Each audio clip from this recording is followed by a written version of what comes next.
Amen. Amen. Hallelujah. Hallelujah. So, Father, we are here in your presence. And we have come here, Lord, to learn from you the system of the kingdom of God. Because Jesus, you said, when we seek you and your kingdom and your righteousness, everything else will be added unto you. Your righteousness. And yesterday we learned, O Lord, that we are persecuted for righteousness' sake. So, teach us to be different and to live different and to live that life different. Lord, I thank you that you have given us your anointing, your word, your teachings, your truth, and as we believe and apply it in our lives will never ever be the same again. We thank you, Lord, as we open our hearts to you. Let your word be planted as seeds in our heart that grows and brings forth a harvest of 100-fold.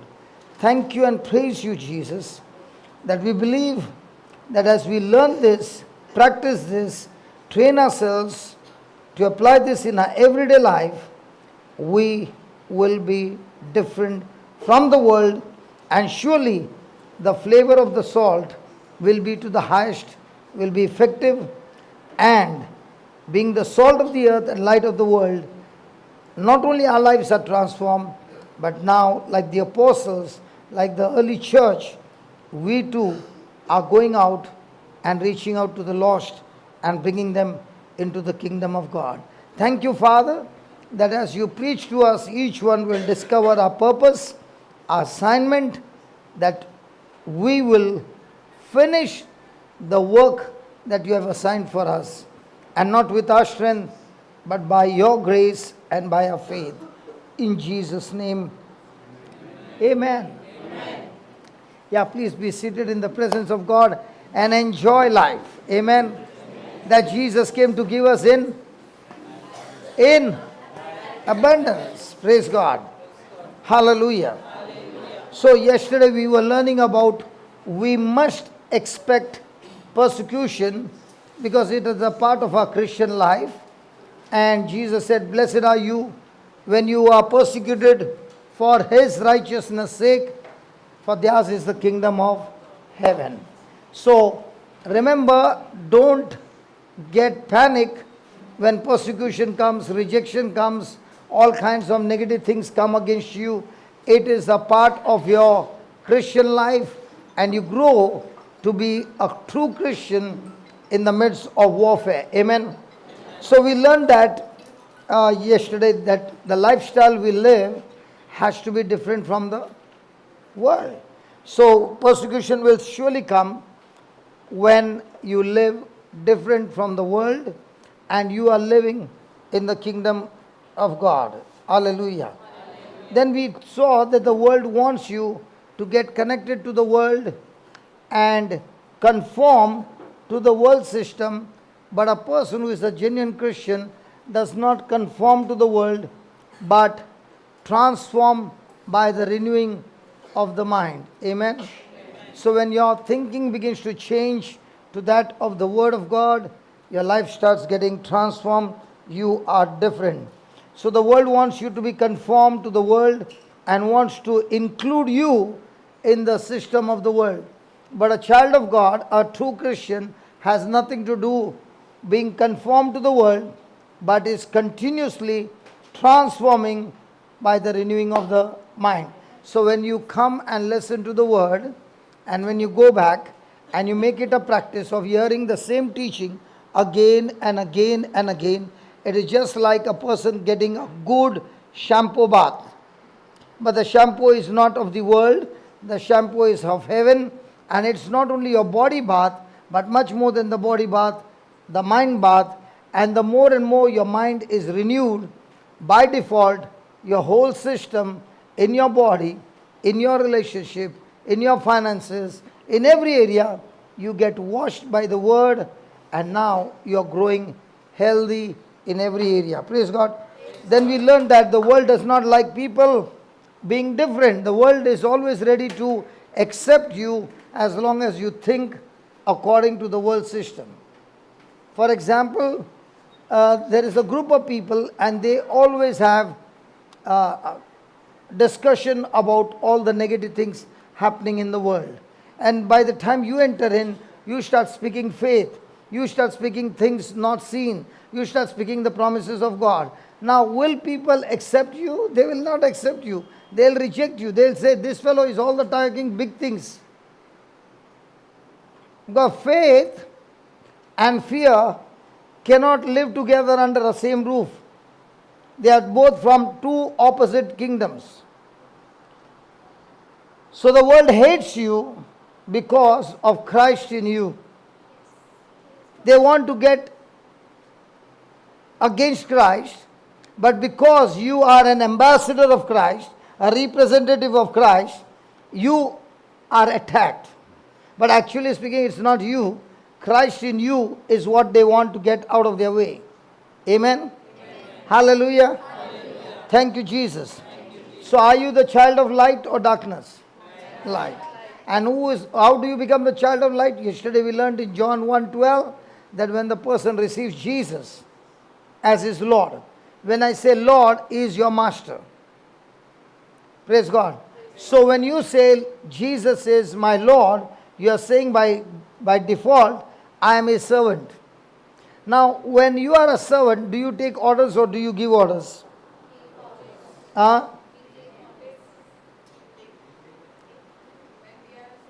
Take or give? Are you on the receiving side that the master gives you orders and you execute it, or you give the orders to the master and he executes? So you take from the master. So in our prayer, which is our prayer? Lord, you do this for me, or Lord, what do you want me to do for you? Really? From the day Paul encountered Jesus, he had two questions. First question, who are you, Lord? And second one, what do you want me to do for you? From the day we met the Lord, what is our question? Forget about who you are and forget about who I am. Can you do this thing to me? And if you do these things for me, I will surely love you. So our prayer of intercession is all about what can God do for you or what can you do for God? What you can do for God. Really? Praise God. Thank you, Jesus. So are you the child of light? Yes. Then we learn that we are alive in the spirit and they are dead in the spirit. Alive in the spirit means what? You are in the spirit. Hello, what is in the spirit? Living in the spirit is what? Living, sorry? Led by the Holy Spirit. What's the meaning of the led by the Holy Spirit? What? Don't give me the phrase. Tell me something as an example. Doer of the word of God. Praise God. So, to be a doer, do you get all the time test? When does your test begin?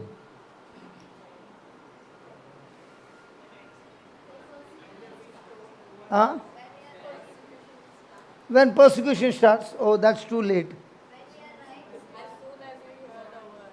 As soon as you heard the word. The moment you get the thought, what is a thought?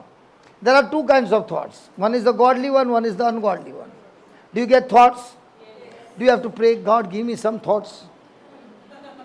Hello? Or do you get thoughts all the time?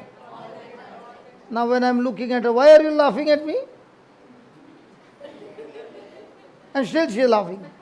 Now can I get thoughts? Looking at you, can I get thoughts? Now if those thoughts are aligning with the Word of God, now what are those thoughts? Godly. So godly thoughts will lead me to godly believing, godly action, godly emotions. Emotions are good. But if the emotions are godly, then you get excited and you go for it more and more. But if the emotions are negative, it breaks you down. You feel weak. You feel broken. You feel hurt. Hallelujah. The bike is good as long as there is air in the tire. What happens if the tire is punctured? Now do you enjoy pushing the bike or riding the bike?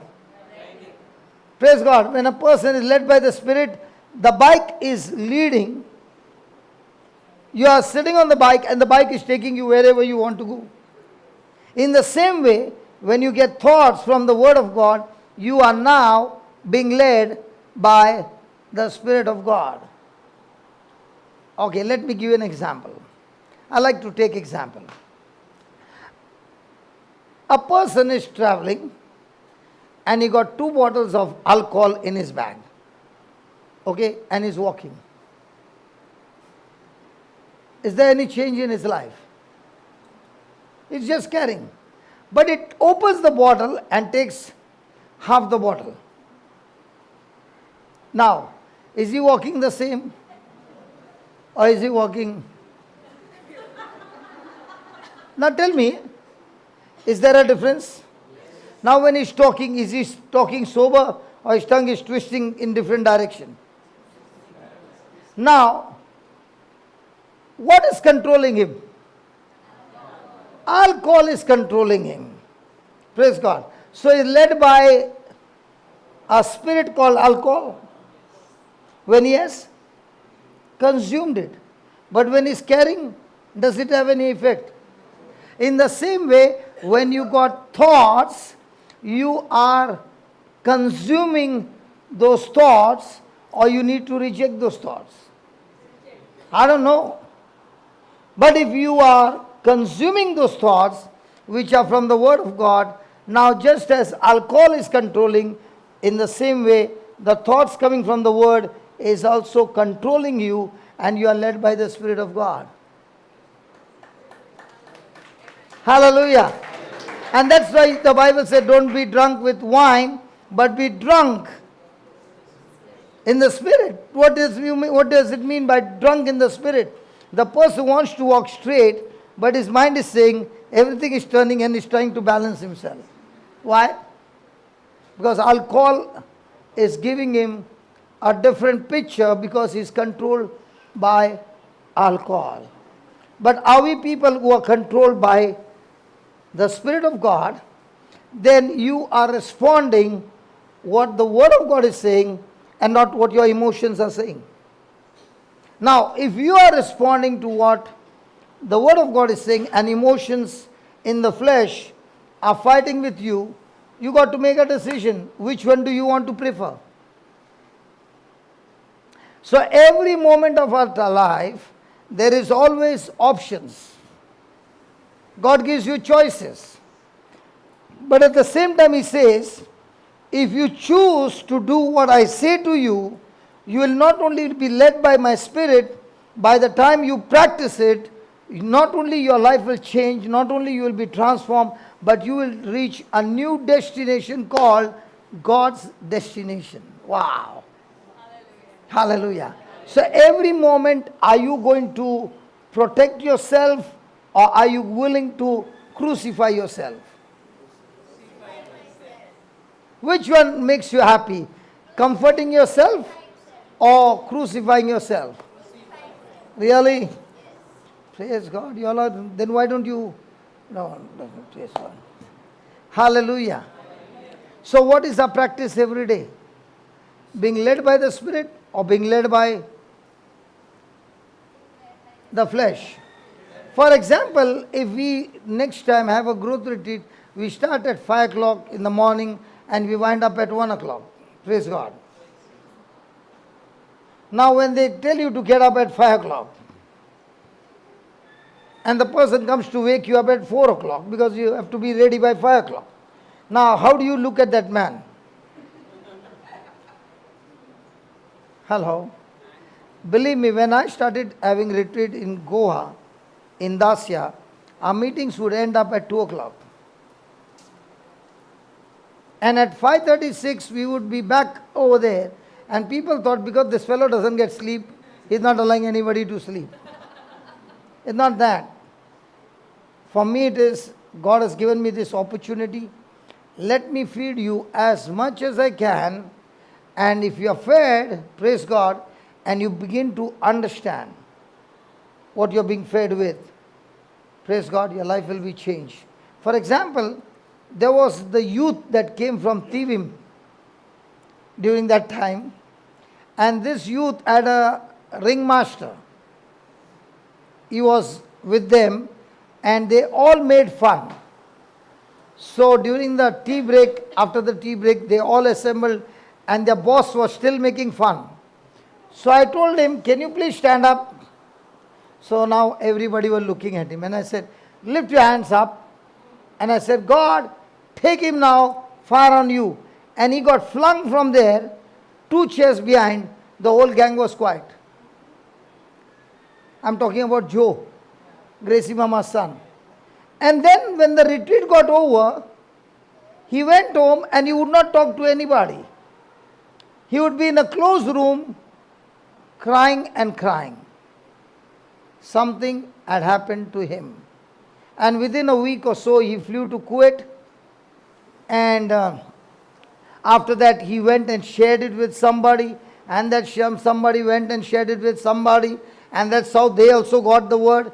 And that's how he invited me to come to Kuwait. And the ministry began. Now, did I think that the person over there who is disturbing my class would be such a blessing that he would take me to Kuwait? As long as he had not been led by the Spirit, he was led by the flesh, he was making fun. But the moment he got the taste, it changed. The others who were there, they got changed. And at that time he had a girlfriend. She got touched and she came for the retreat. And she was sitting like this in the first row. He told her what happened to him. So she was with eyes open. And I did not know anything. And I came to her and I said, that skin allergy which you have has gone out of you. And Jesus loves you.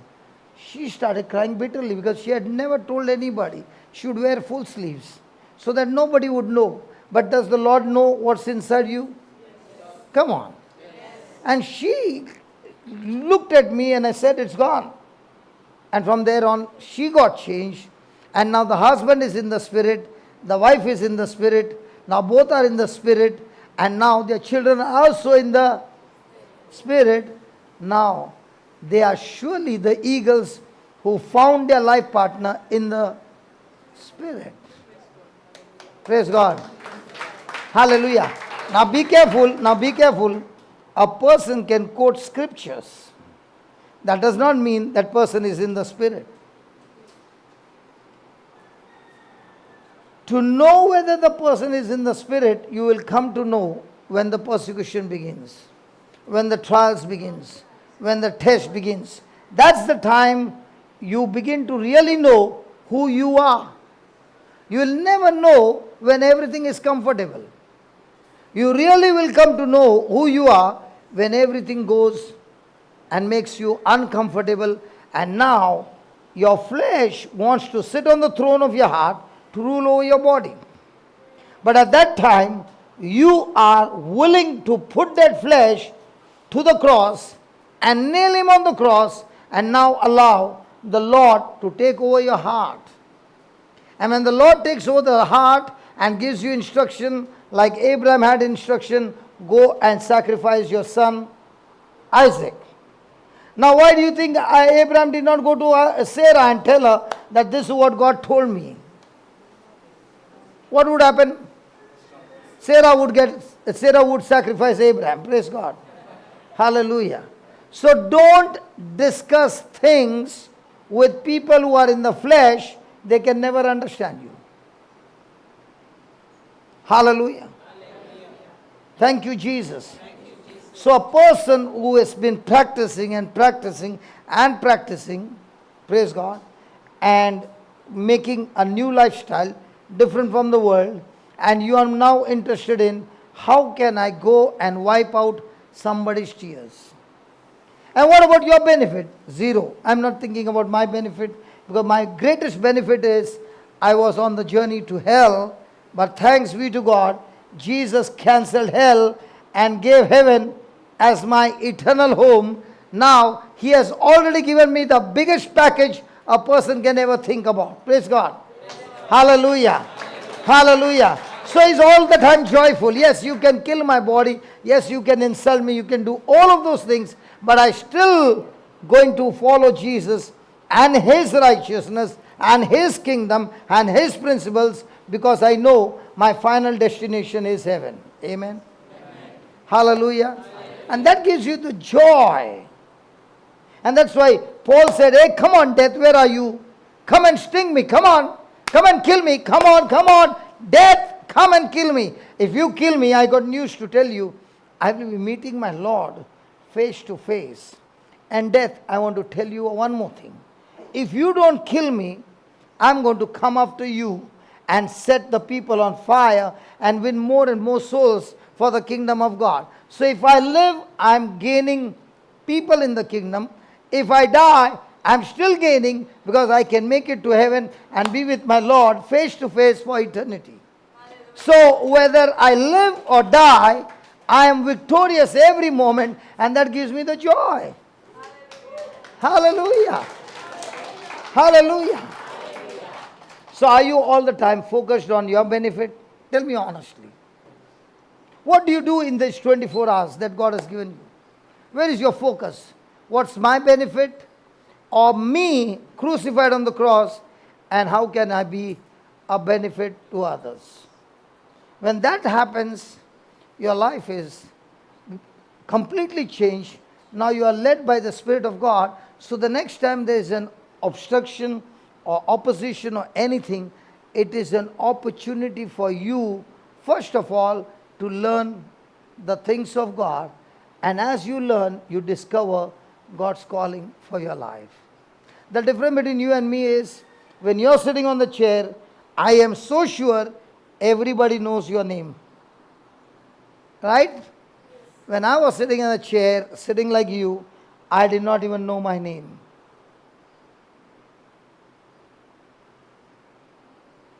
So I got news to tell you. God never looks at your past, neither does He count your sins anymore. He has nailed it on the cross, and all documents against you has been finished on the cross. There is no document against you. And God and Jesus said, it is.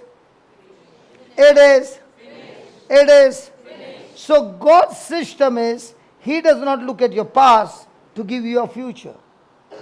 Because every saint of God has a past. But God doesn't look at the past. He gives you a future. And He gives you a future, and He says, I still give you a choice. Do you want to go to the old master who is going to torture you and torment you? Or I am empowering you to say no to the old master, Satan, and say yes to the new master, Jesus Christ. Amen? So the question is, am I on a switch on and off? Some areas, definitely I am with the Lord. Some areas, the flesh is giving me the pleasure of sin, and I can say to that flesh, yeah, you can switch on and give me some pleasure of sin. But when it is that way, you are in a very danger zone, because you will begin to harden your heart to the word and be sensitive to the pleasure of sin and destroy your life. Amen? So we are alive in the spirit, and we are dead in the, and they, not we, the people of the world are dead in the spirit. Whether you are alive or dead depends on what are you thinking. That does not mean that there will be no temptation. That does not mean that you will not have thoughts. Just because you got thoughts does not mean you fail the test. The moment you got the thoughts, it means you are in a war zone. Now you got to be vigilant and fight every thought and bring every thought into obedience to Christ by using the Word of God. It's no longer on willpower, it's God's power by using the promises of God. Amen? So we live by faith and not by sight. Living by faith is like living by things unseen with the promises of God, it's saying, and living by sight is living by your emotions or feelings. Praise God. Now, when you're living by faith, the faith also produces emotions. But living by faith, I'm not depending on my emotions, I'm depending on the promises of God. And when I see those promises manifesting God's glory, I am excited, I'm screaming and dancing and rejoicing with my emotions. It gives me passion. It gives me excitement. It gives me a tremendous pleasure. And once you begin to taste this pleasure, there are no side effects, there are only good effects. It's an addiction. But addiction to the things of God. Addiction means it is like a stronghold. Your thinking is one way. Hallelujah. Let me give you an example. When you were small, somebody said about a limbu and mirchi on the street. Have you seen limbu mirchi? Yes. Even in Goa? Yes. Mumbai mein to bahut hai. Limbu mirchi, yeah, they tie to a vehicle or they tie somewhere and it's on the street.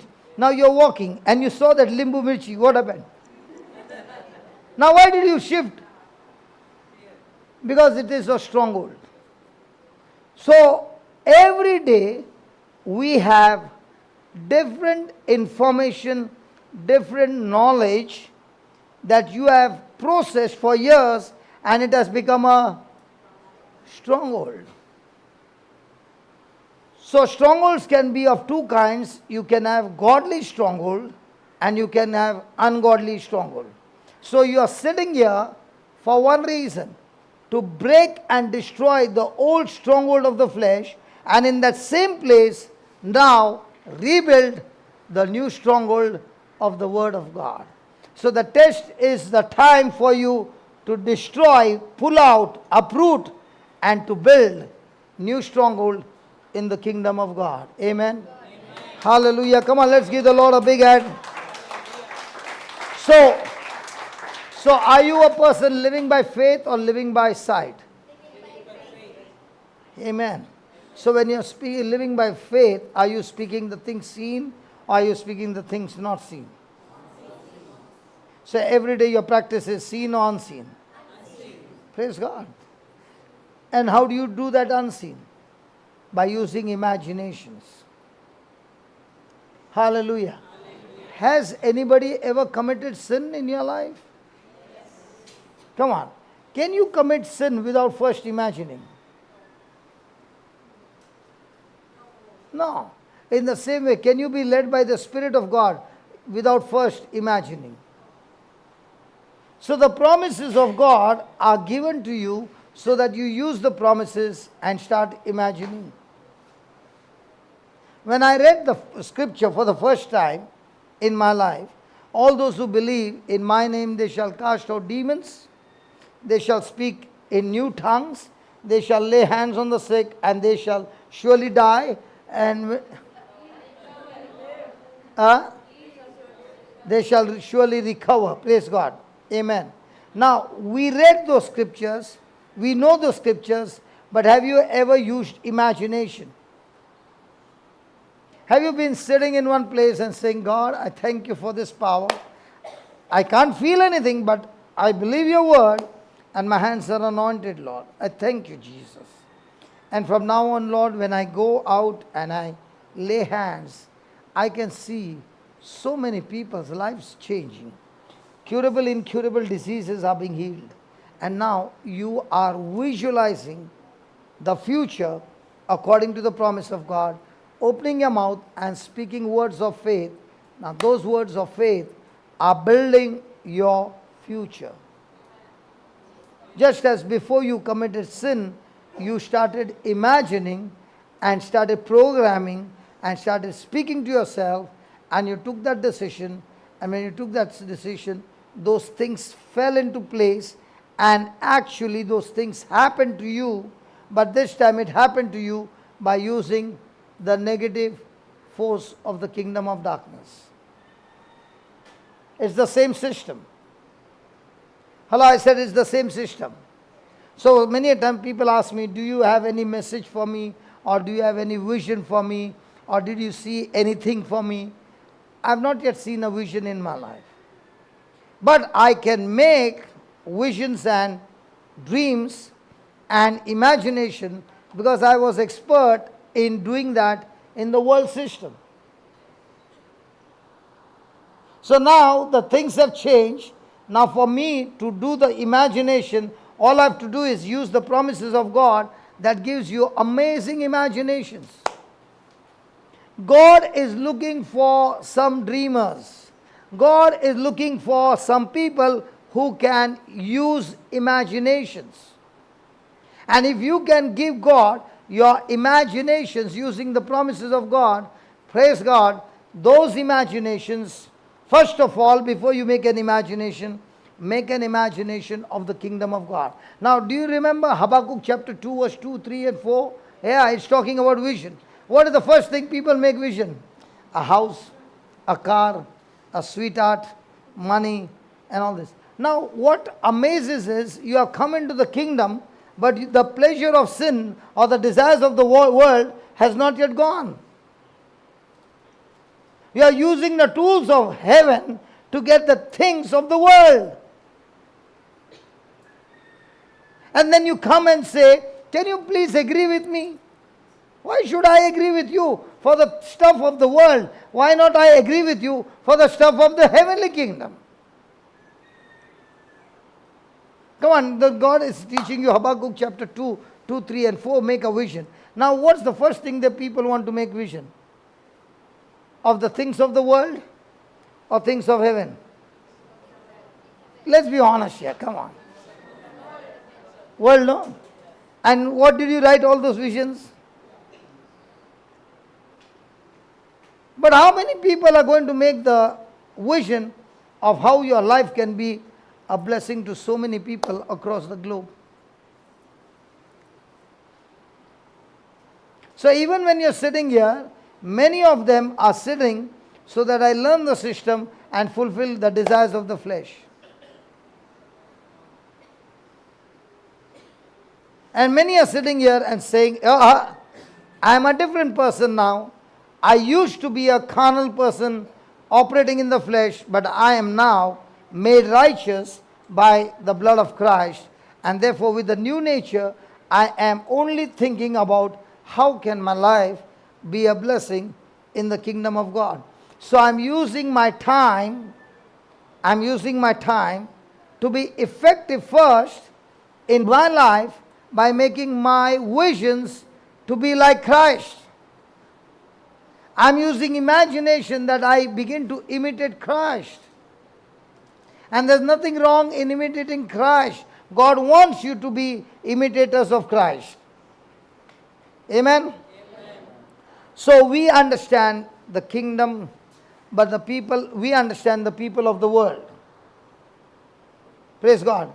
And because we understand the people of the world, we do not fight with them, we do not reject them, but we keep on loving them, keep on forgiving them, and continue to love them, because we understand that they are in the kingdom of darkness.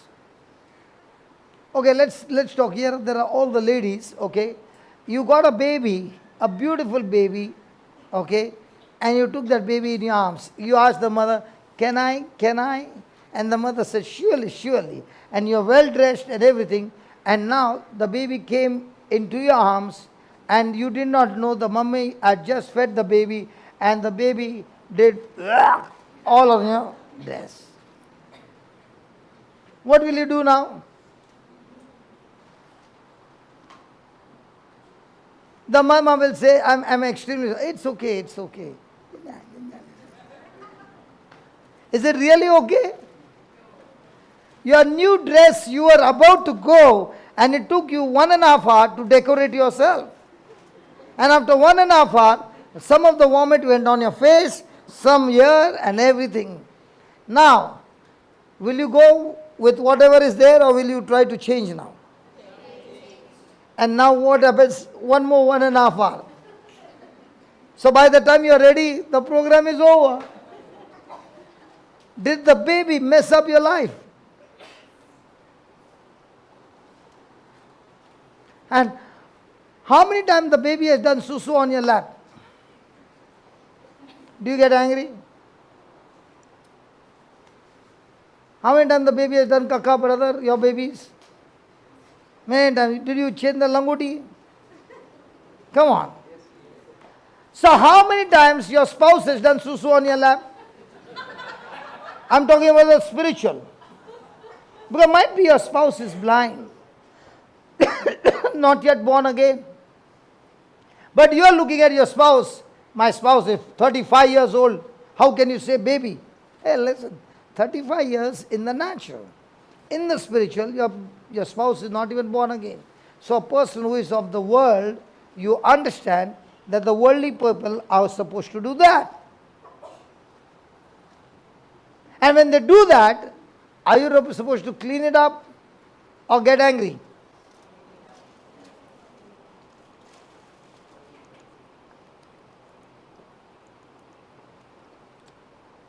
Hello? If your thinking is right, what will be your action? Right or wrong? And if your action is right, when things are coming against you, you have planted the most powerful, excellent seed in that relationship that will destroy the work of the devil. So the next time somebody is coming and doing some susu on you, vomiting on you, praise God, you are the salt.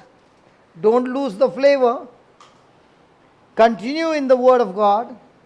And now you are excellent in the kingdom of God. You are a Christian who is practicing what God has been teaching you.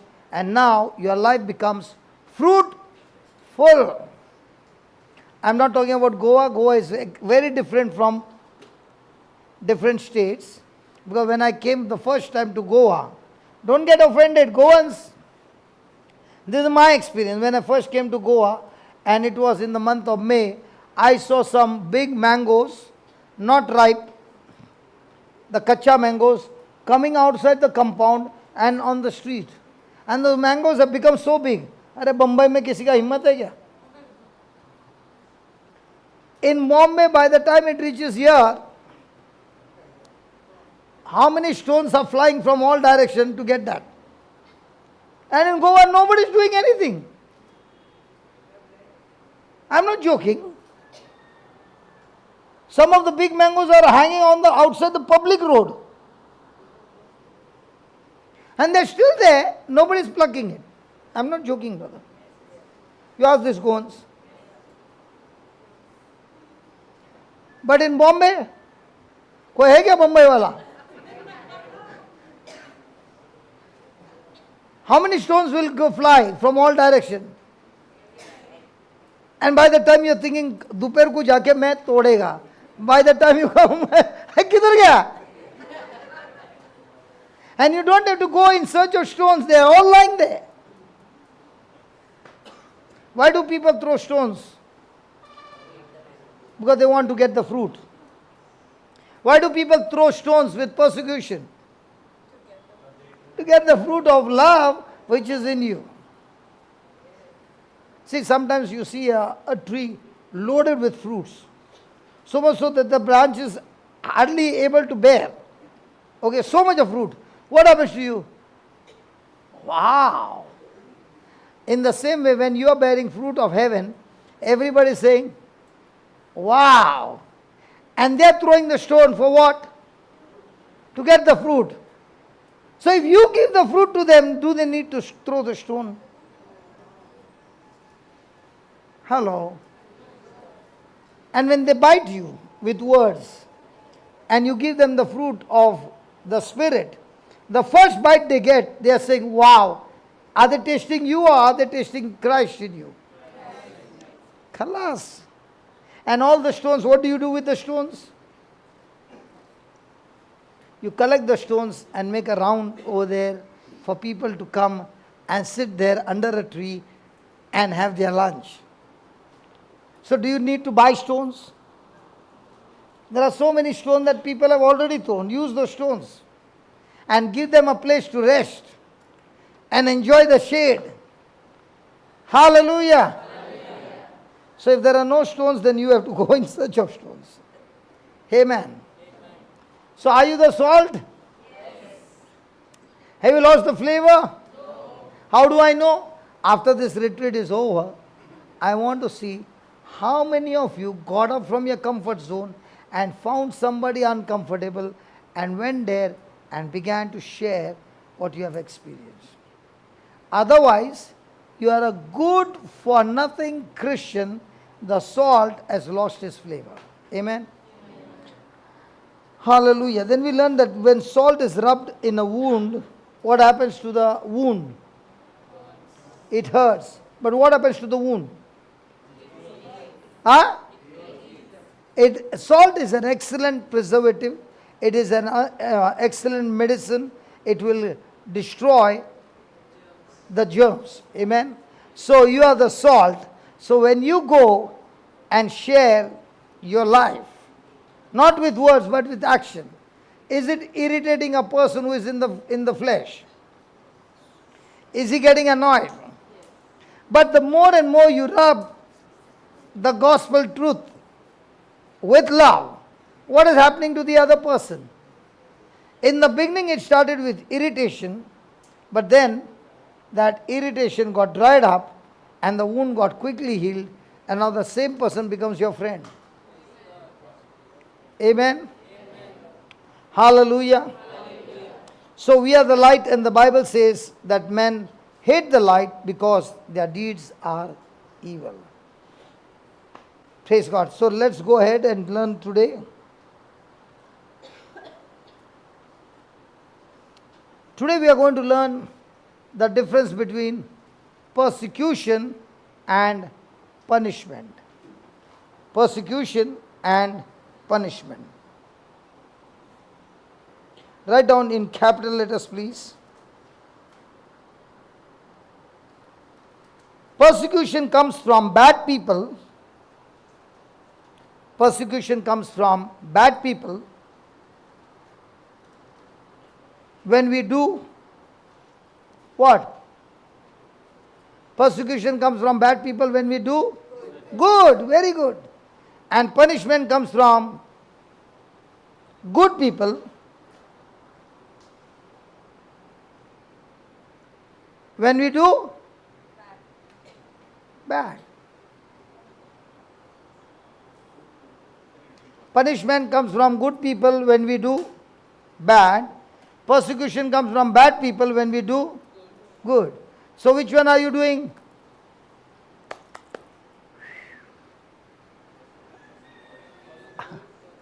Hello? If you are a person who is all the time doing good, can you get punished? No. But can you get persecution, opposition, rejection, insult and abuse? Yes. So when you get all that, are you supposed to sit and get depressed? Or are you supposed to be excited that you can turn that which is coming against you for greater glory, for greater honor, and build up your character? Okay, has anybody ever been to the gym? Okay, you went to the gym and you picked up the dumbbells. And those dumbbells, as you picked up, your arms began to hurt. Are they going to hurt? Yes. So, why are they hurting? Because you are putting pressure on your muscles. Now, when you do it repeatedly, what happens? Those cells die. Under pressure, the cells are destroyed. And when they get destroyed, what happens? New cells are formed. And when the new cells are formed, new muscle is formed. So some cells have to die and they've got to be replaced with new cells. In the same way, when persecution comes and pressure comes, now there is going to be death. If the death is of ungodly thoughts, then the godly thoughts which are replacing will change your attitude and build up new attitudes, new spiritual muscles that will decide new altitude. My attitude decides my altitude. So if my attitude is of the flesh, then I can be on that position, and that wrong attitude can get me right to the bottom. So every time there is a test, it is an opportunity for me to rise higher. Yes. But if I become bitter, then I can go from the highest to the bottom. Now, have you heard that bitterness? Have you heard the word bitterness? What is bitterness? Bitterness is when the person has made no mistake, but somebody else has come and done wrong to that person. Now when somebody else has done something wrong to that person, the person has a choice to receive what the person has done wrong to me, or to receive what the person has done and give it to Jesus. That's why the Bible says, cast all your burdens unto your spouse, for he cares for you. Hello. All the ladies, where do you cast all your burdens and your cares? Brother, where does the wife cast? He said, don't ask me this question. Normally, what does the spouse do? Cast all your burdens to your spouse or to Jesus? Normally, what do girls do? Cast their burdens to their spouse, husband. And the husband, let's say, is carefree or worry-free. Now what happens to the wife? She's also carefree and worry-free, huh? Or she's getting irritated. This man has got nothing in his mind. He is not responsible. He doesn't take any responsibility.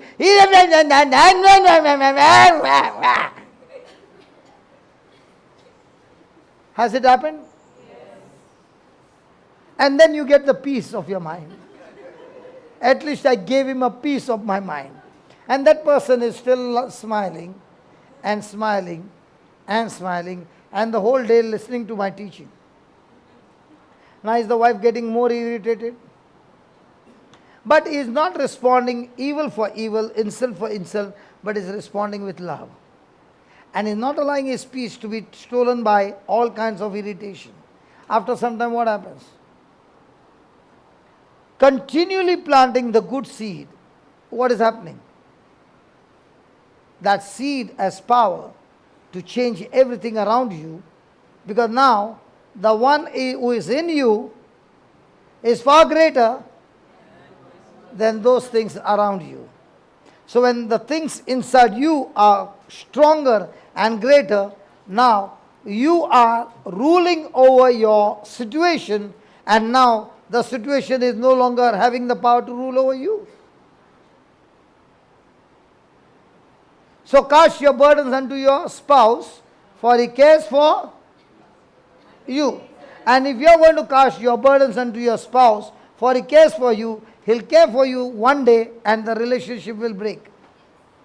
But if you are going to cast your burdens unto Jesus, you're doing the best thing. And now, when you cast your burdens to Jesus, now are you burden free? Yes. Carefree? Yes. So will those thoughts come back to you? Come on. They will come back to you.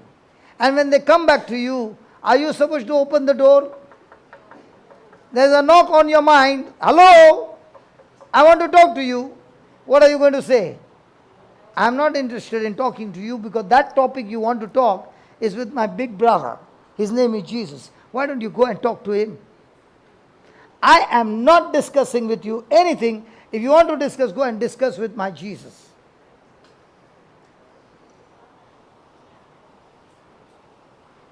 So, is a Christian supposed to be carefree, worry-free? Because has he got a garbage bin? Where do you put your garbage? In the bin. Now, is Jesus saying, I'm ready to be the garbage bin, cast all your cares unto me? But who do you choose to send all your garbage? To your spouse. Or to your mama. Or to somebody. And is that person fit enough to carry your garbage? Have you ever taken some garbage and put in the bin and closed the lid, and after 1 week you opened it?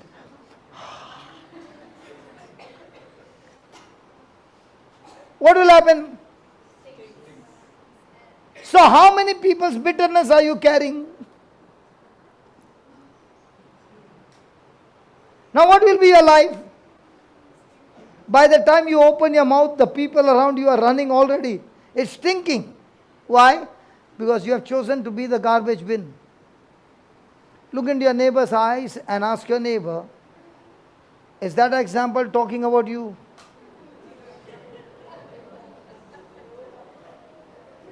Are you casting your cares and burdens to your spouse?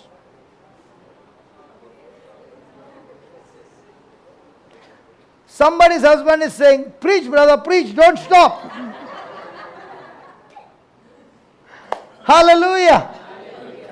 The day you realize that no person in this world is your source. The only person in your life who is a source is the Lord Jesus. Your joy doesn't come from your spouse, doesn't come from things, does not come from your money, does not come from anybody. Your joy comes from only one person who is perfect in all his ways, who can never change. Who can never change. And that's when you go after him. Praise God. Hallelujah. Hallelujah. So the real test is when the persecution comes, or opposition comes, or insult comes, all this. The first question is, have you lost your joy? And if you have lost your joy, and you're bitter, and you're angry, it is a proof that Jesus is not your source. Somebody else is your source, or something else is your source. But when Jesus is your source, wow, the joy of the Lord is mine. Amen. Thank you, Jesus. Hallelujah. Praise the Lord. So, there is a difference between persecution and punishment. Now, when I've done something wrong, will the harvest come which is good or wrong? Bad. So many a times we deserve what we have planted. And when I'm being punished for doing wrong, I can say, everybody is after me, I'm going through persecution. No, you're not. You sowed a wrong seed that has caused this harvest to come. So there's a big difference between a persecution and punishment. Punishment is when good people are coming against you for the bad things you do.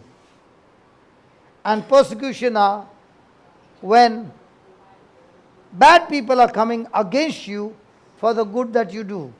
Amen? So write down. Jesus said,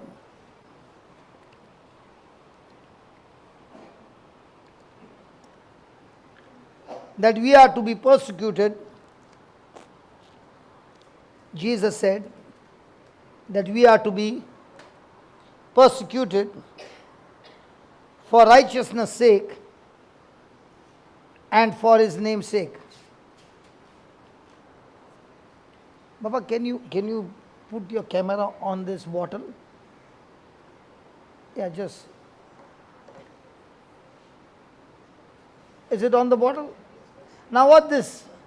Hello. Are you ready? This is a bottle of water and I am putting it over here.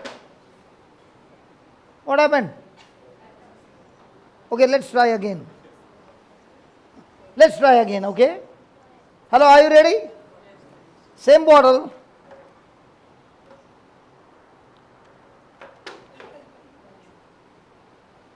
Again it fell. Now if I take this bottle and push it to the end,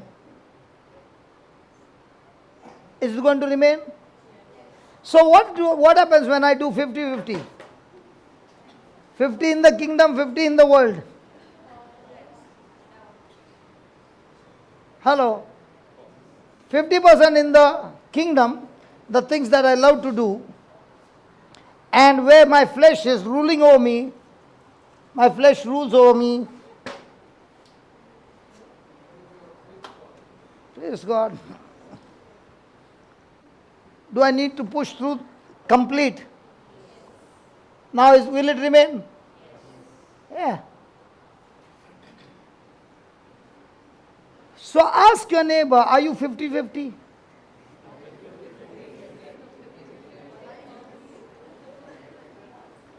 Then you might look like you're sitting on the chair, but in the spirit, you're fallen down. Now, are you being punished? No, what you sowed half is taking you. Not half, fallen down. Praise God. So, are you being punished? Okay, supposing you put salt in your coffee, will it become sweet? Will it become salty? So are you punishing the coffee? No, you put the wrong seed, the wrong thing, and the taste became wrong. But then you began to put sugar, and now you put only a pinch of it in that bitter coffee. Will it still be bitter? Oh my God. Now this time you put the required quantity and it went up to the end. Now are you praying to God, Lord, this time let the coffee be sweet? So do you need to pray more or to practice more? So now when you have done the wrong thing and you get punished for it, is the punishment come or the consequences has come? Anybody driving the car? Anybody knows to drive the car? You put a reverse gear and you said your Psalm 91, praise God. And you said everybody, pray for me, Psalm 91. And you're looking in front, praise God, hallelujah, thank you Jesus. The joy of the Lord is my strength. Hey, saying, and it went and hit behind. Now, when it hit behind, what will you say? The devil is attacking me. Is the devil attacking you? Or you put the wrong gear? Can you tell the neighbor, please can you shift that gear? Put the right gear. Do you know why we are sitting here? To learn to put the right gear. The world will call the wrong gear, it's right. But don't fall into the trap. Go and look into the Bible and find what does the God say. Not what he said or she said. Because what he said, she said can make errors. But what God said is not an error. Hallelujah. Hallelujah. So, are you going to be persecuted? Yes. For what sake? Righteousness' sake and his name's sake. So go to 1 Peter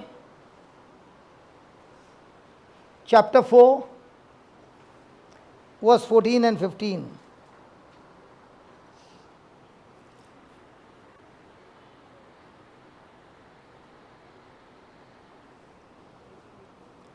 If you be reproached, if you are being put to shame, if you go through the opposition, if you are going through persecution, if you are going through any kind of battle in your life, Father,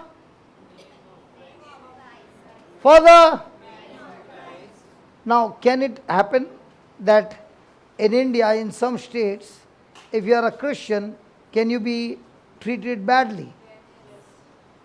What happened in Manipur? Now, was there persecution for Jesus' sake or for their sake? Jesus' sake. So, if you be reproached for the name of Christ, happy are you, happy are you, for the Spirit of glory and of God rest upon you. Praise God. Hallelujah. So, if you are a person in the Lord and living a life rooted on the Word, that you built your life on the rock, a wise man, the doer of the Word, when you do that, you will surely go through reproach. What's the word? I just put the definition for reproach. Go to the Google and just put reproach. What is reproach? Or you put the amplified. You will get in the amplified. Put the amplified, Baba. If you are insulted, reviled, bearing the name of Christ, you are happy with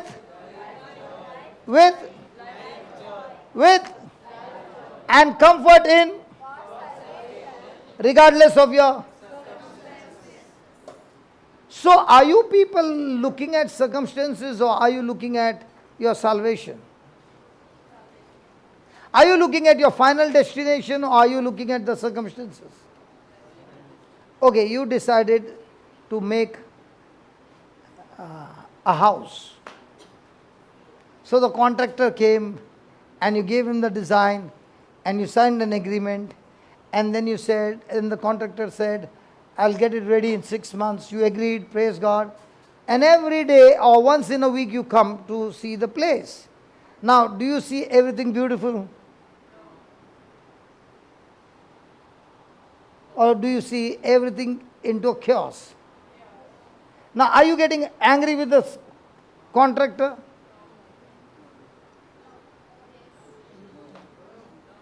If you understand the system, you are not angry. You are saying, work in progress, sorry for the inconvenience. Have you seen the bridges being built and the traffic is jammed? Have you seen the concreting road and the traffic is jammed? Do they write work in progress? Sorry for the inconvenience. Can you look into your neighbor's eyes and tell your neighbor, work in progress, sorry for the inconvenience?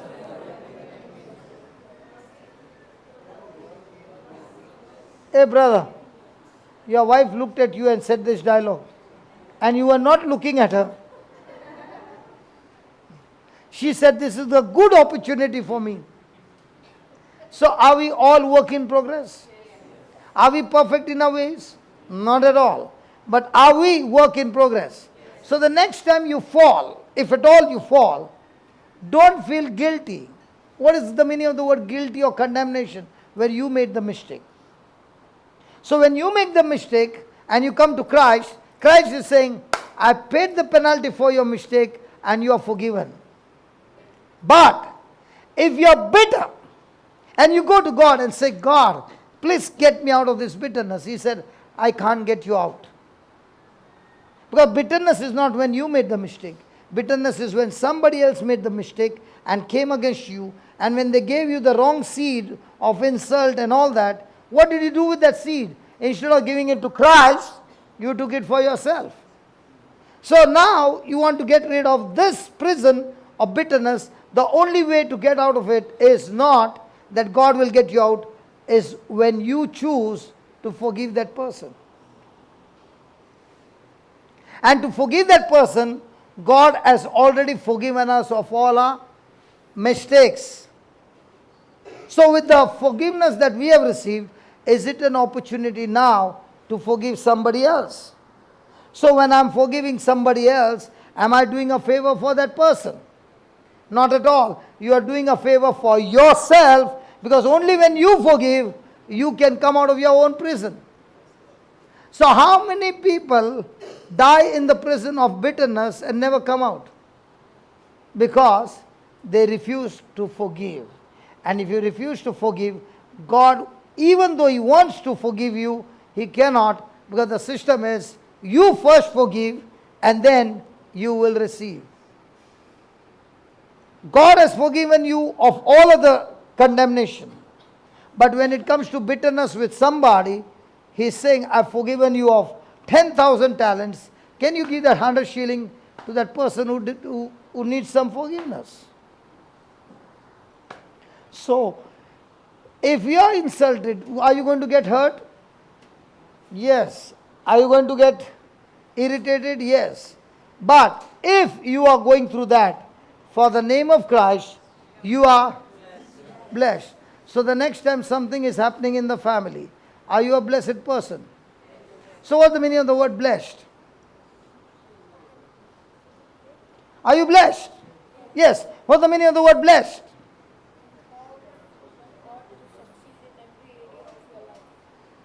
What's the definition of blessed?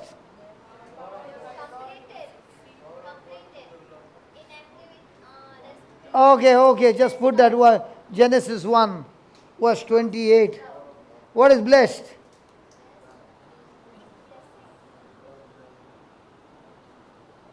Don't ever forget that. What is blessed? And God blessed Adam and Eve. Was there everything in the garden in abundance? Yes. But yet God blessed them. Means what? Granting them certain authority. And what did God say? Be. So, blessing is the root by which you become fruitful.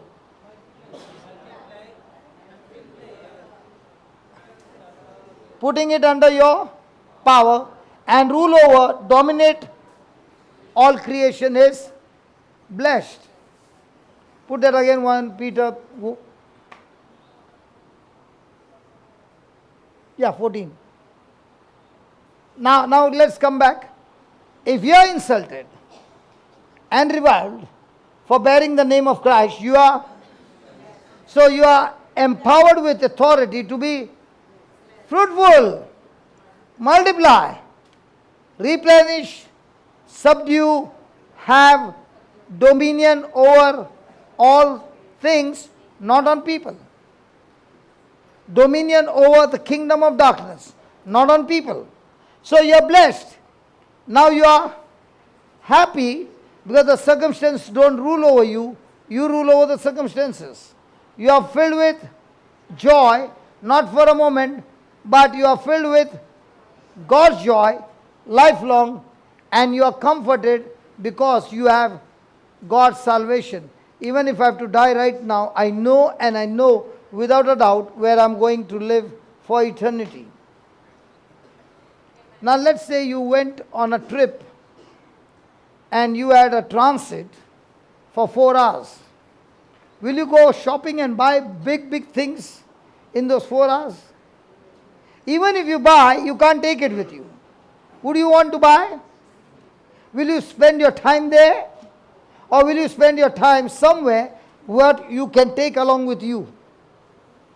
So is there anything that you can take from this planet Earth?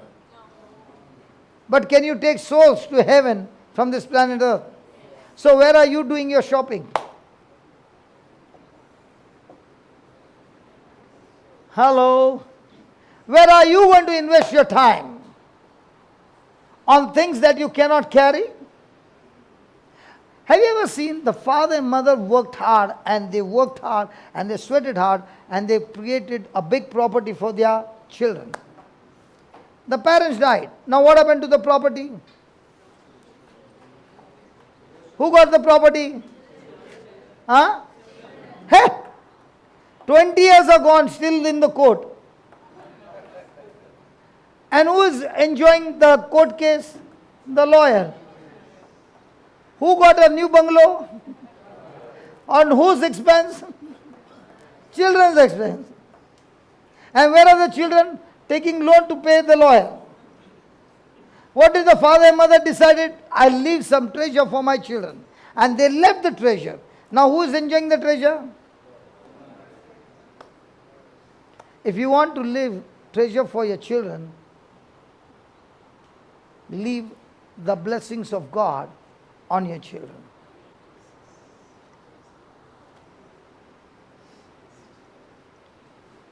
The thief cannot touch this.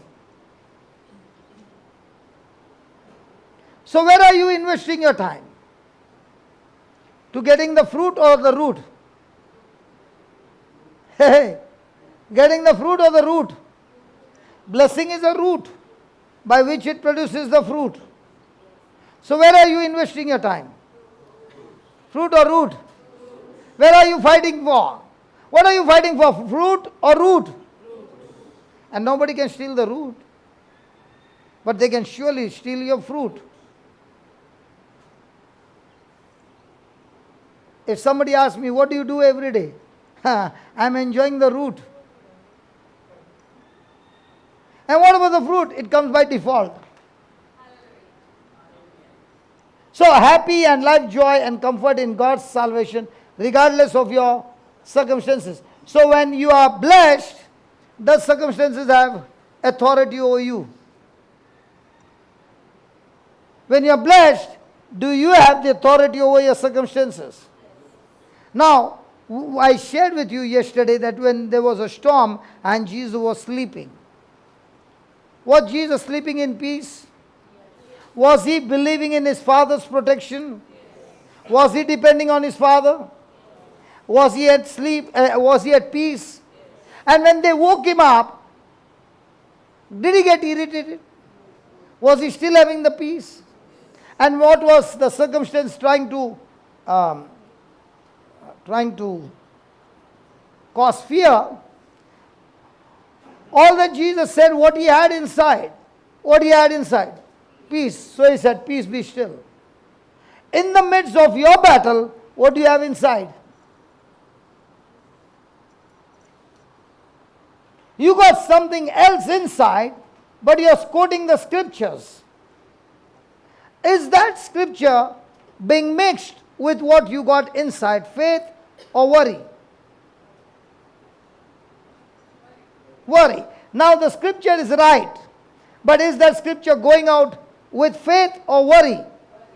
So is it going to work? Are we understanding now? So is the persecution and opposition for us to go blessed? Because the Spirit of glory. What is glory? God's invisible power to manifest in my physical eyes. Praise God. Glory is when you see God's supernatural power manifesting in people's life, and people's lives are changed. So God of glory, the Spirit of glory and of God is resting on you, and in dwelling you, he whom they curse, you. So when people come and curse you, what is cursing? Hey, what is cursing? What is cursing? You know that Aliston who is coming from UK? That boy? Yeah. Now what are you doing? How many times do you open your mouth and speak about other people?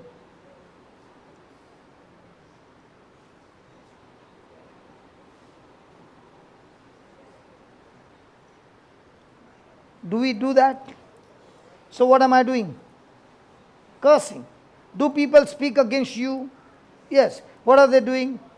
Cursing you. But when they're cursing you, who is indwelling in you? The blessing of God, the glory of God, God Himself. Now, when they curse you, what are you doing?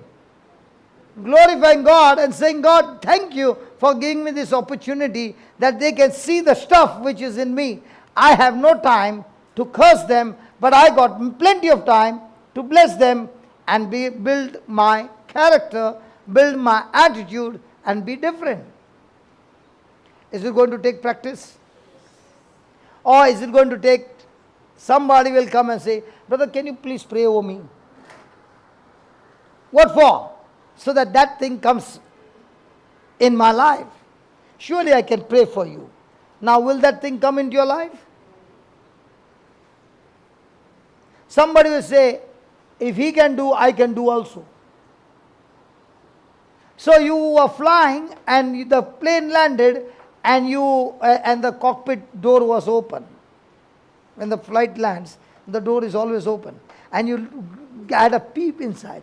And he said, if he can fly, I also can fly. I will go to the preacher and say, pray over me, preacher, that I can fly an aeroplane. Will you be able to fly? Surely you will be able to fly if you are willing to do the course. But if you are not doing the course and you are saying, pray over me that the Spirit of God will lead me and tell me what to do, and I'm on the runway, praise God, hallelujah. Anybody wants to get into the flight? Free trip. Hello, free trip. Surely free trip to heaven. And that also not sure. Hallelujah. So, are we supposed to change now? Can you touch your neighbor and tell your neighbor, neighbor, it's time to take the course.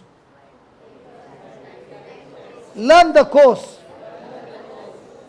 Don't go around telling everybody, pray over me. And if they are going to pray over you, then you will have another prayer. God, please help me to get my hair back. Because so many hands have laid on your head that you are losing your hair. Hallelujah. Make sure that none of you suffer as a murderer. Now, if a person has committed murder because of the wrong thing he has done, is he put to shame? Hello? And can that shame kill a person? Now, did Judas do something wrong? Yes. Was he ashamed of himself? And that's why he went and committed suicide. Now, what about Peter? Did he do something wrong? Did he deny Jesus? Is he put into shame? Yes. Yes. But did he go and commit suicide? Or did he still carry on? And the love of Christ, he met Jesus on the shore.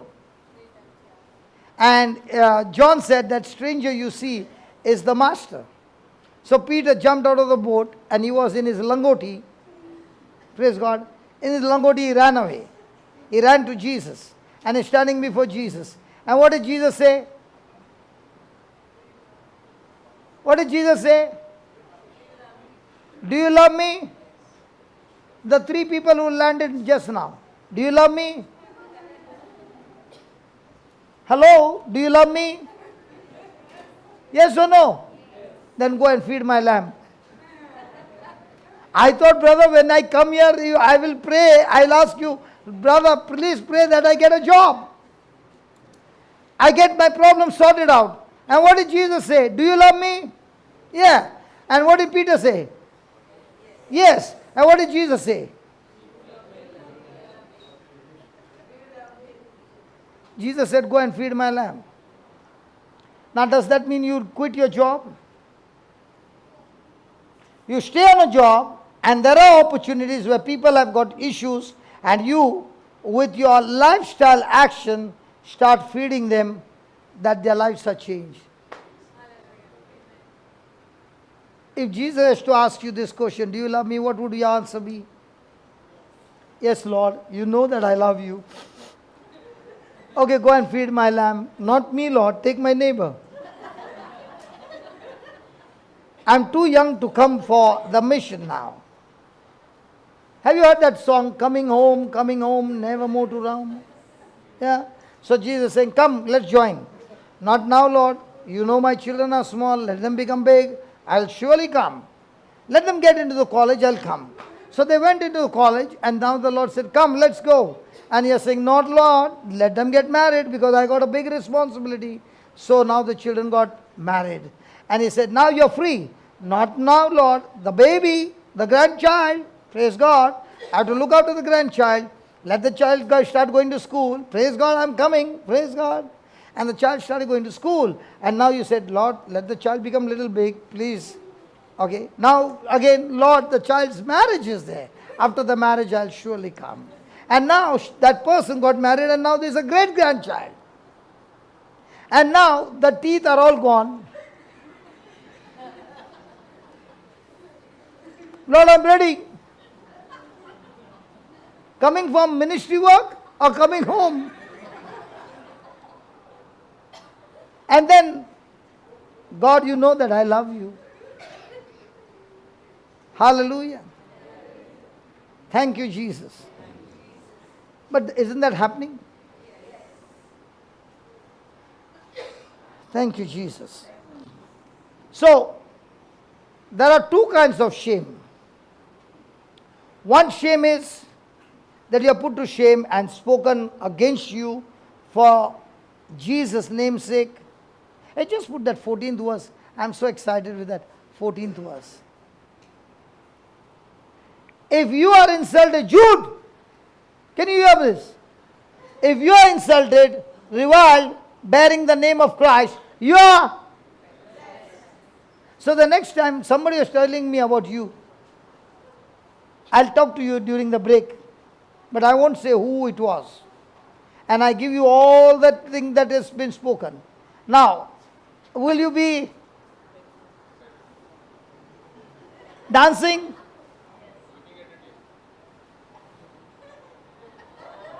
Looking at this, yes. Knowing this, yes. But is it in your heart?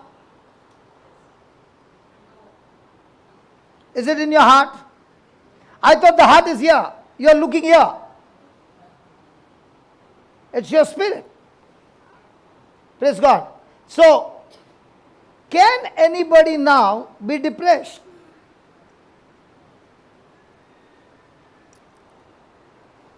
Can it happen in the family that some in-laws are spreading things about you? Hallelujah, man.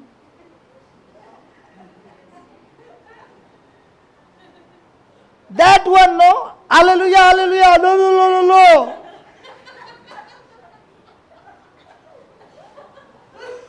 Here come, ba, ba, ba, ba. Has it happened? In-laws, outlaws, all laws talking about you. Now when they talk that about you, what happens to you? From our side? Possible?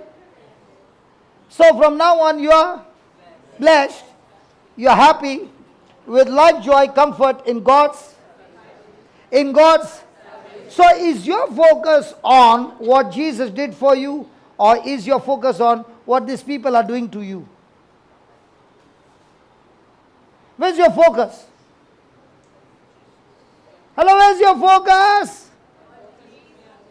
Is your focus on what God has done for you and given you the gift of salvation, or is your focus on your situation and circumstances and how people treat you? In Mangalore, in Konkani, anybody from Mangalore? Only you?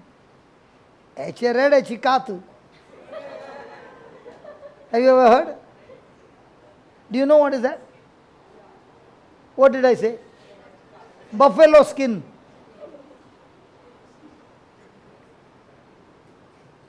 Once I was caught up in the traffic in Bangalore on the flyover, and I have not forgotten that scene.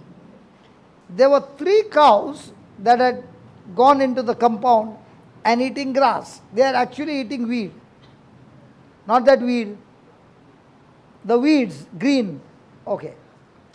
And I saw a man with a stick running after the first cow. And when he raised his stick, that cow started running and he began to run after that cow. Then he went to the second cow. The second cow, he lifted the stick, the cow is still eating and running. but not stopping eating. He went to the third cow, and the cow just turned and looked at him. His stick went down.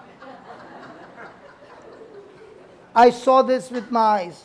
And the Lord asked me, which cow are you?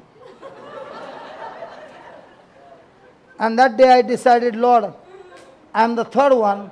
If anybody is showing the stick, I'm not fearful because of their stick, but with the grace and given to me, I'm happy, filled with joy, eating your food, your spiritual food, that I'm becoming stronger and stronger, and I'm comforted with the salvation that you gave it to me as a gift. And now, regardless of the situation, regardless of how people treat me, I'm still with full of joy.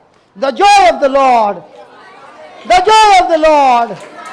The joy of the Lord.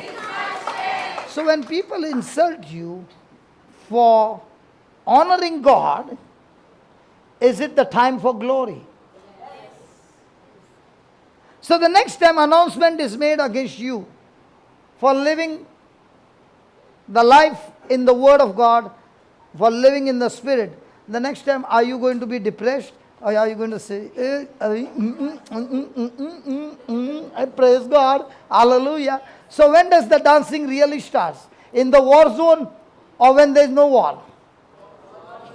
When did Paul and Silas started singing and doing praise and worship? In the war zone or without the war? And when do we love to sing? In the war zone, what happens to the choir? Hello? What happens to the guitarist in the war zone? Are the lyrics from the scriptures or some other lyrics being sung? That's the challenge. A person who is a singer, a person who is a musician, he has got great advantage. When the war zone starts, he takes his guitar and is strumming his guitar and enjoying the presence of God. And when he is enjoying the presence of God, being blessed, and the Spirit of glory is upon him, now those who are cursing him can see the glory taking him from glory to glory, from faith to faith. He is being changed in the name of Jesus. Go to 2 Corinthians chapter 3. 2 Corinthians chapter 3, verse number 16.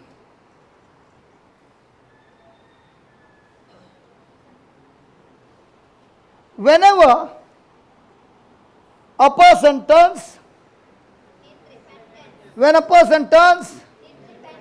now when the word comes repentance, the first thing we think is about the wrong things that I've done.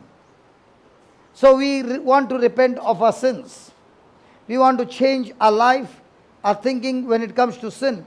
But what about repentance of all wrong teachings that I've learned in my life by looking into the mirror called the Word of God?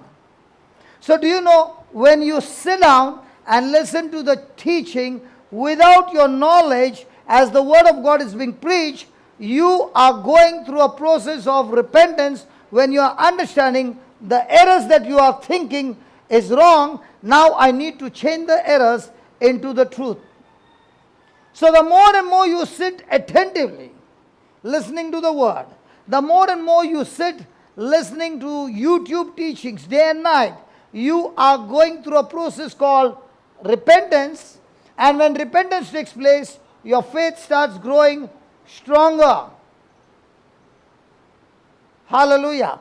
So whenever a person in repentance and faith turns to the Lord. Now, how many times in our life we had nothing to do with the Word, we had nothing to do with faith, believing in the unseen, but we were talking to the Lord with all our worries. Now, were you connected to God, or were you still connected to the enemy?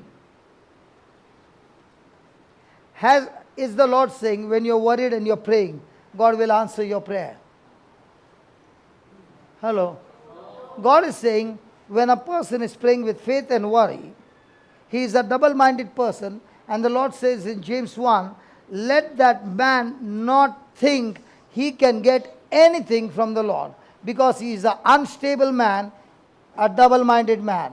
So, when a person is listening to the teaching and turning to the Lord, the Word of God, submitting to the word, he is repenting, faith is rising.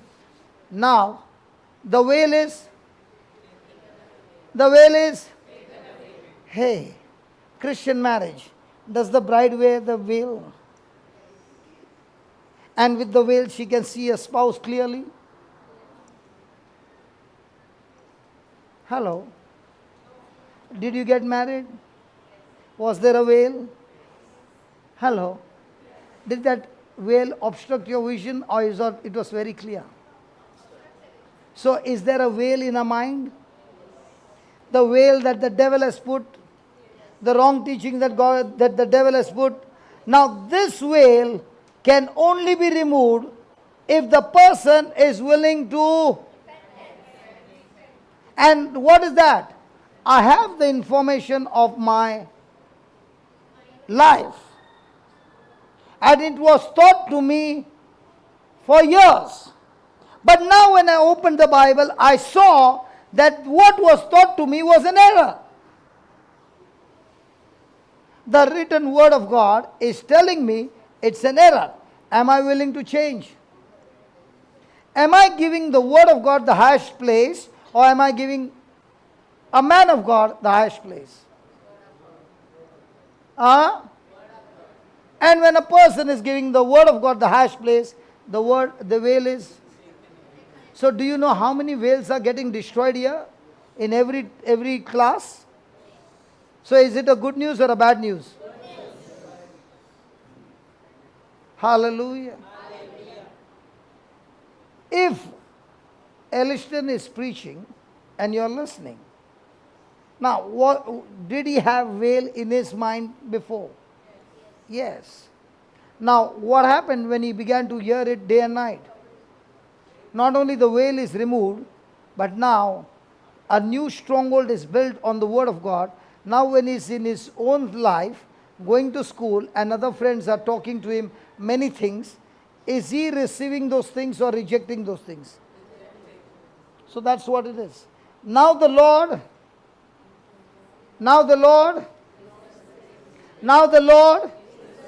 and where the Spirit of the Lord is.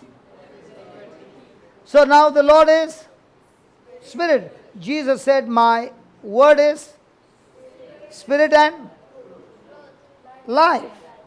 So do you have God kind of life? Yes. Will that God kind of life destroy the work of the devil? So the more and more I spend time in the Word. I'm in Goa, very good. Praise God. In Goa, do the tourists come? Do they go to the beach? Do they wear minimum clothing? And do they lie down in that beach whole day? Is it comfortable? It is not. But do they still lie down? What for? To get a skin like me. Now do you know why my skin is tanned? And how long is their skin tanned?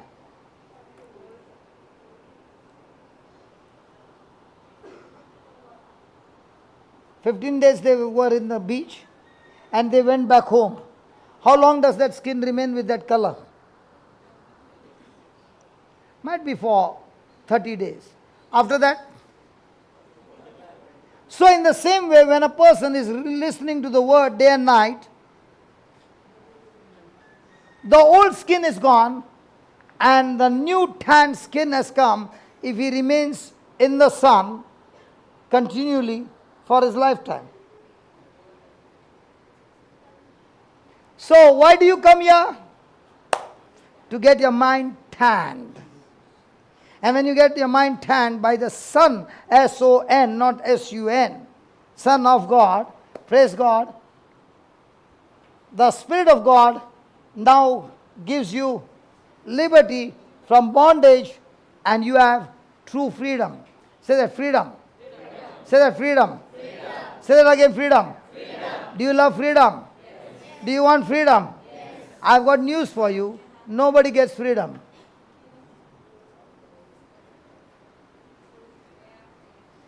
Okay, let me put it this way. Was the prodigal son having the freedom to make a choice? Yes. Did he make the choice? Did he make the choice to take his father's property and all that his father had and go to a distant country? Now, did he have the freedom to use? Did he make the choice of using the resources for prostitutes and pleasure of sin?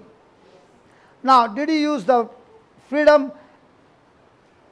Now, by using those choices, was he free, or later on he realized that he's in a pit? So was he free the day he walked out of his father's house? It looked like he was free, but actually speaking, he was going deeper and deeper into bondage, into slavery. So can a person be free?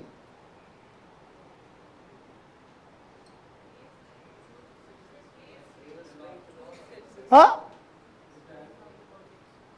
The person can be free if he is continually tanning himself in the presence of God.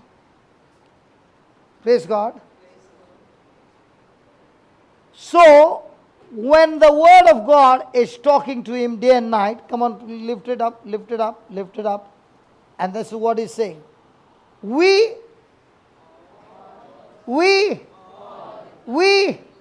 not some, all, with. So when does the veil get removed? When I'm in repentance, when I'm building up my faith, my face is getting unveiled, continually seeing. How many of you believe today I saw my face in the mirror? You saw me actually. But how many of you believe that I saw my face in the mirror? Because I'm clean shaved. To shave my beard, I have to see in the mirror. Why? Because with my eyes I cannot see my face. I can see the reflection of my face in the mirror, and I can make corresponding action. In the same way, we all, with repentance, building up our faith, looking into the teachings of Christ, are continually seeing, as in the mirror called the Word of God,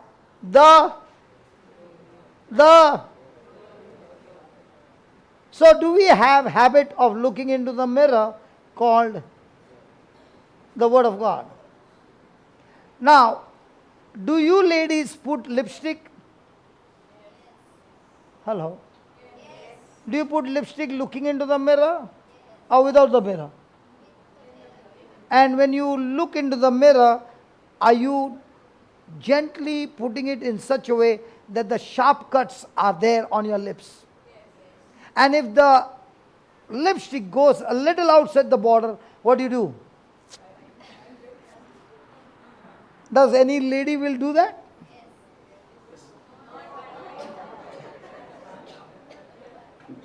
They will take the tissue paper and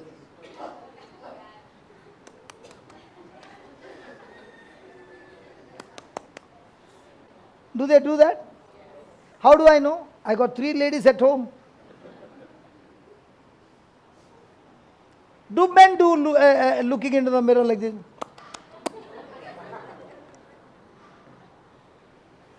So you look into the mirror to take a corresponding action. How many of us read the Bible every day or study the Bible every day to take a corresponding action? Or I read the Bible today. Come on. Are you understanding? So we look into the mirror, the glory of the Lord.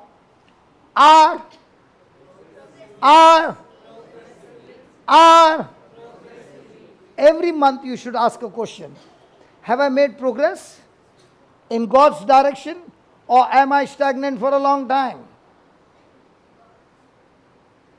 Because if you are continually watching or looking into the mirror very closely. Now, ladies, the mirror is there. Do you put the lipstick from here? No. Why not? And what about that black thing you put here? Do you look into the mirror? I learned from our ladies a lot of things, you know. They are very particular when it comes to their decoration. And after all the decoration, if the husband said something and 2 teardrops came down, this line will be no longer there, it will come down. Now, how will they look? Somebody said, brother, you are wrong. Now the colors are even waterproof. They have made waterproof colors for ladies because they know that when the eyes start watering, it becomes watercolor. So, are you going to watch into the mirror? Yes. When the circumstances are coming against you, will you still make progress? Hello? Or will you have tears? I never read in the Bible Jesus saying even once, go in peace, your tears have healed you. Even if once Jesus had to say, every lady in the world would have got healed. Do you agree with me?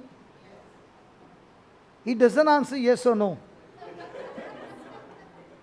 He is a very brilliant man. When I ask him yes or no, he makes a cross. Hallelujah. So, are progressively being. So, do you want your life to be transformed? Then what do you need? Somebody to pray over you? Or you need more inner healing retreats? You don't need more inner healing retreat. You need more to believe the word of God.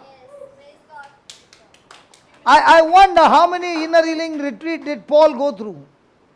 Because he had killed so many people. And he had killed the Christians. Nowhere in the Bible it's recorded that Paul went to so many inner healing retreats.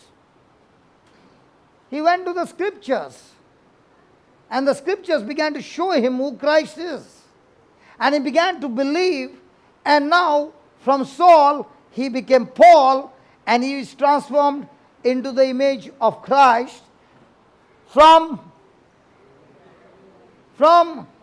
1 degree glory to even more glory. So, are we going to be changed in one day? No. But are we going to change from degree to degree? Praise God. So, are we really work in progress? Somebody was sharing with me and said, when I looked at her preaching, I could not believe that she is only a 5-month-old baby. Just 5 months. Now, why did this great change took place? 100% guarantee, the person is not only looking into the mirror, but also making progress by making adjustment to what the word says. See, there are many times people say, you know what? I'm in the ministry for the last 20 years. You can say you are in the ministry for the last 20 years, but you are still not producing the fruit of 20 years.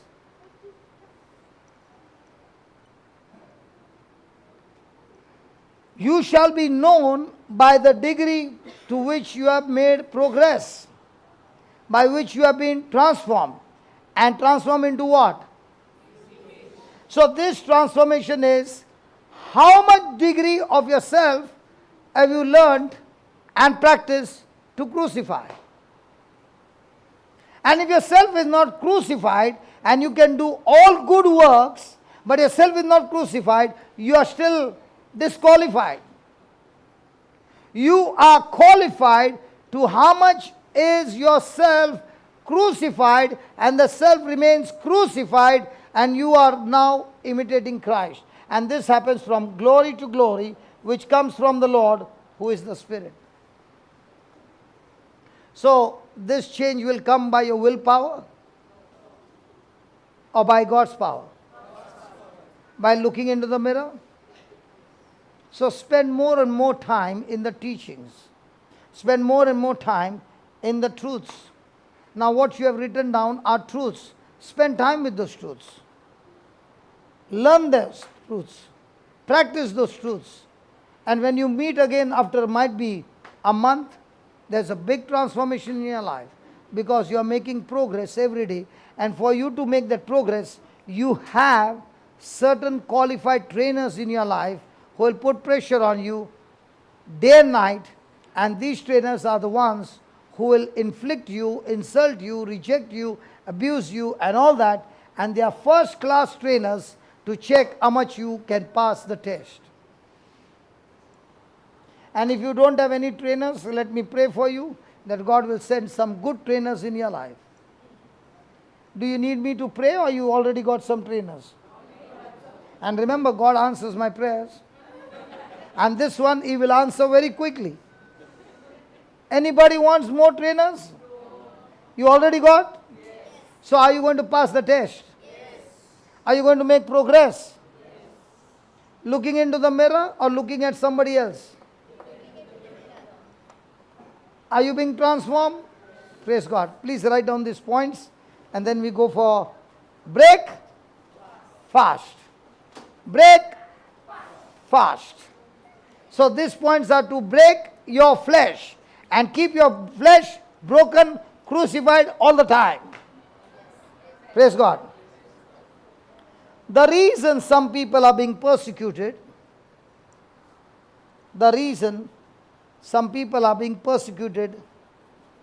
is because they have simply earned it. They have simply earned it. You got a mobile, Baba? 1, 2, 3, third row. Do you have a mobile? Do you chat with your friend using your mobile? You don't use your mobile to send messages? No? ये इसका photo ले रहे. ये पहले बार देखा मैंने एक youth को. फर्स्ट में झूठ जरा एक फोटो ले ले इसका. I found one youth. She chats, no? ए मत ले. अच्छा book they. Yeah. See, listen, baby. You are sitting there, no? I challenge you. Whatever you are writing, you put it into practice. Okay? And after 1 month, you see your life totally different, and you will discover the potential which is inside you that you have never ever touched.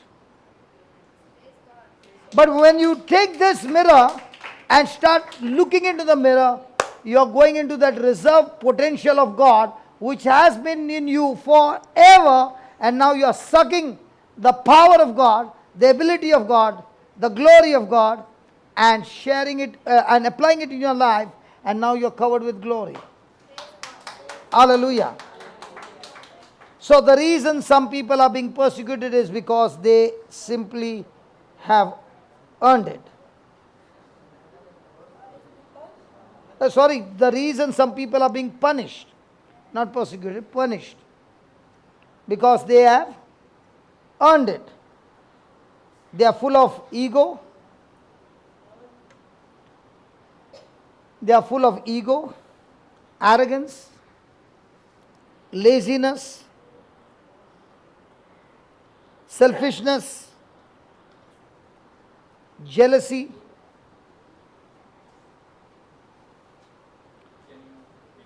I won't be able to repeat. Can somebody repeat it for her? Because I am speaking with my own words. They are full of ego, arrogance, laziness, selfishness, jealousy. Praise God. Some of us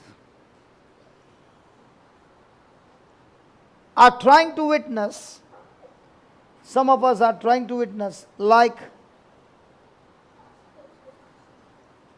prosecuting attorney, like the prosecuting attorney. Now, has God chosen you to be the lawyer? No. Hey, just put that. Some of you are looking at me. Put that Acts chapter 1 verse 8.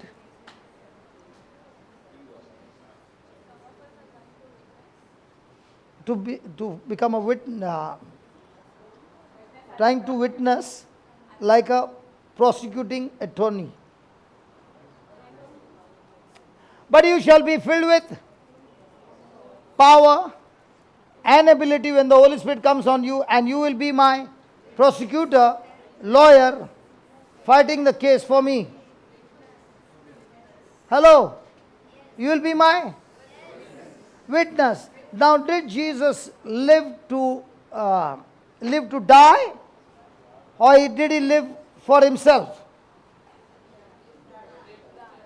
So, did he live for himself, or did he live for us? So, when you are filled with the Holy Spirit, you are going to live for yourself or for the kingdom. So, will you be the witness or the attorney? And you will be a witness to tell people about yourself, what you did. Hello? Many a times we want to share our testimony. What do you want to share? When I went there, When I went there, Now, are you bearing witness to Christ, or are you bearing witness to you? So, whose witness are you giving? About how much you died to flesh, or how much you made others die to their flesh? See, we want to share about how God touched other people. But what about the Bible saying that you will be my witness about telling about people about what Christ has done for you? So, are you going to come and tell me the story of how much flesh has been killed in you, or how many people got healed because you went and preached to somebody? Which one are you supposed to be? Hello? See, when somebody wants to come and share testimony, what do they want to share? About the healing, or how much of the flesh got nailed on the cross? Can we talk? Healing or your flesh nailed on the cross? And which one is the Bible talking about? When the Holy Spirit comes, you will be my witnesses. Did Jesus die for himself, or did he die for others? So, how much of your flesh is crucified? What's the proof that the flesh is crucified? The first thing is you fall in love with Jesus. And when your relationship with Jesus becomes stronger and stronger, now you are no longer praying to God to receive from God for yourself, but now your relationship is, how can I use what I already got to bless others? That's the witness. And when you are using your resources to bless others, after some time you are beginning to realize that the seed that I gave for others, that seed has multiplied and come back to being with more blessing. Now, when more blessing has come, are you going to use the blessing for you, or are you going to use the blessing for others? So, what's the Christian life? A Christian life is first my relationship with God, and now when my relationship is getting stronger and stronger, I find my relationship with others. So I become a distributor, receiving from God and distributing to others. But many a times, receiving from God and keeping it for me and my family. The early Christians, when they received from God, they kept for their family, or they used their family for others. Which one are we? Nobody wants to talk, forget it. So, Jesus did not say, write on, Jesus did not say, we will be his attorney. We will be his attorney or prosecutors.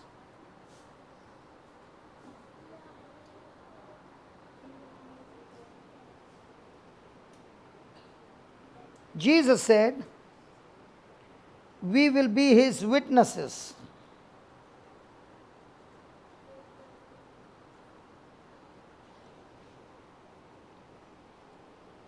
In Acts 1:8, in Acts 1:8, if we are being persecuted,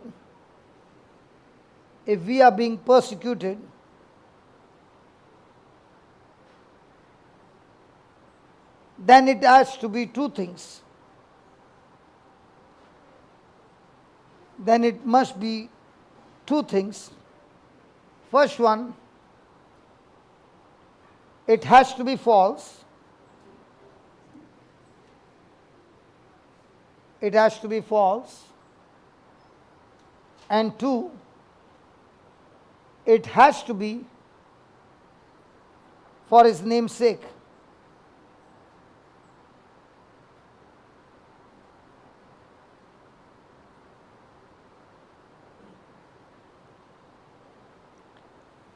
The word persecute means,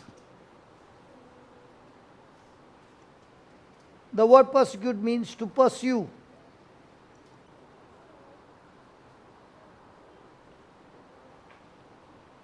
It does not necessarily mean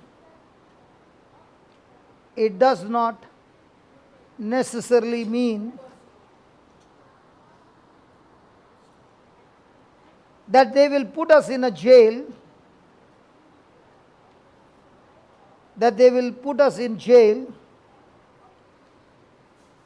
or pour boiling oil over us.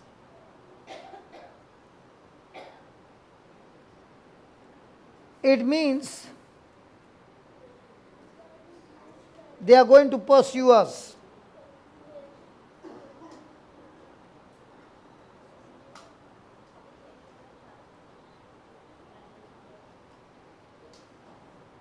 It means they want to find something that we have done wrong.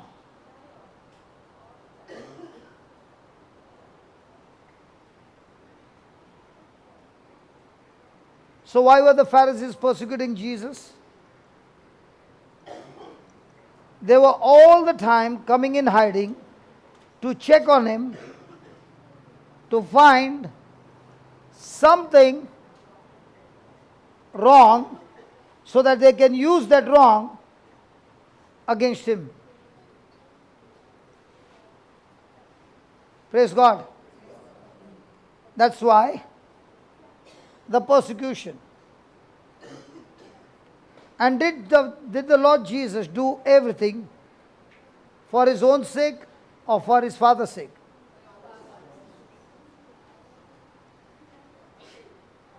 Praise God.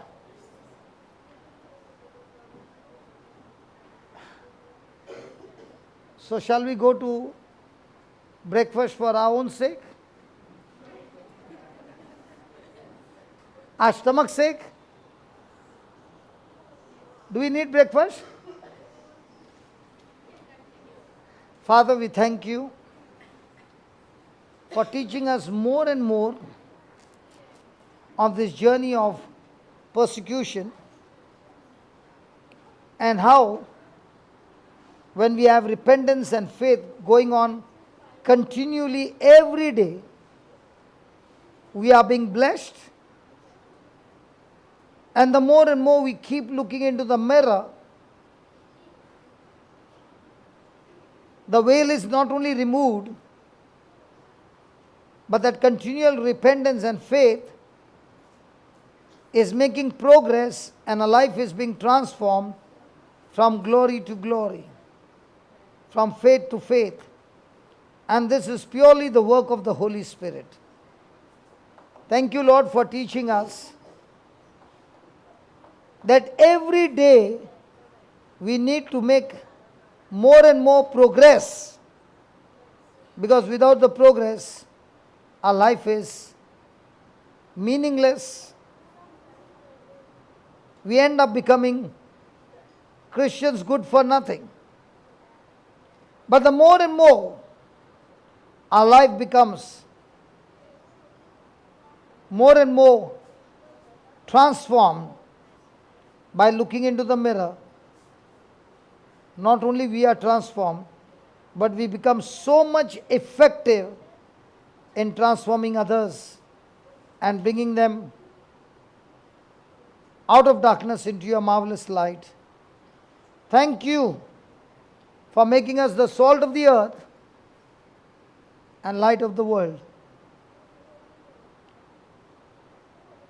Thank you for teaching us that in being constantly fellowship with your word, with your spirit, and receiving new truths and revelation and practicing what we have learned is taking us from degree to degree, from one glory to another glory, from faith to faith. And all this is not our willpower, not our labor, but purely from the Spirit of God. We thank you, Father, for teaching us this powerful truth in the name of Jesus. And every person who loved Jesus said, Amen. Amen. Come on, let's give the Lord a big hand.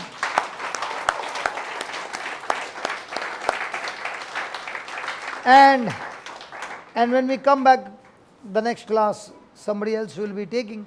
But surely I'll be taking one more class and we'll get more deeper.